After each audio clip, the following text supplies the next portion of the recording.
అందరికీ జై శ్రీరామ్. ఈరోజు గో సమ్మాన్ ఆహ్వాన్ అభియాన్ ద్వారా మేము ముందుకు వచ్చాం. మీరు చేయాల్సిందల్లా మన గోమాతని జాతీయ ప్రాణిగా ప్రకటించాలనే ఒక భారీ ఉద్యమం జరుగుతుంది. అయితే ఈ ఉద్యమం కేవలం హింసాత్మకంగా కాకుండా శాంతియుత పద్ధతిలో రాజ్యాంగానికి లోబడి మనము సంతకాల సేకరణ ద్వారా ఈ ఉద్యమం చేయదలుచుకున్నారు. అయితే మీరు చేయాల్సిందల్లా మీకు ఒక ఫారం ఇస్తాం.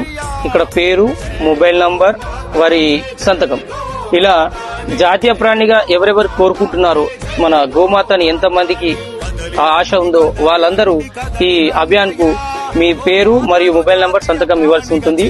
అయితే ఏప్రిల్ 27 తారీఖు మండల కేంద్రంలోని తహసీల్దార్ లేదా సబ్ కలెక్టర్ వారి కార్యాలయంలో మనము ఇంతమందికి గోమాతని జాతీయ ప్రాణిగా ప్రకటించాలనే ఆశ ఉందని ఈ దరఖాస్తు ద్వారాన్ని మనము గవర్నమెంట్ కు రిఫరెండం అఫిడవిట్ ఇవ్వడం జరుగుతుంది.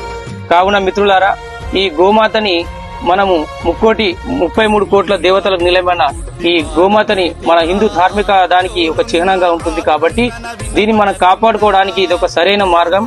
రాజ్యాంగ పరంగానే చట్ట సభల ద్వారానే దీని చట్టం ద్వారానే మనం కాపాడుకోగలం. అమాయక ప్రజలు మరియు యువకులు ఎంతో మంది మరణిస్తున్నారు. గోరక్ష దళ కూడా వాళ్ళకి హింసకు పాల్పడి కొంతమంది వాళ్ళు ప్రాణాలు కోల్పోయే స్థితికి కూడా చేరుకున్నారు. మనం ఎంతో మందిని కాపాడలేకపోయాం.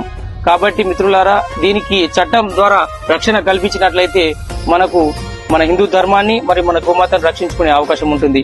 మిత్రులారా, మీరు చేయవలసిందల్లా మరియు ఇంకొకటి పైనున్న నెంబర్ కు మిస్డ్ కాల్ ద్వారా మీరు దీన్ని జాతీయ ప్రాణిగా గుర్తించమని మీ యొక్క దరఖాస్తును కూడా వెళ్లేటట్టు ఉంటుంది.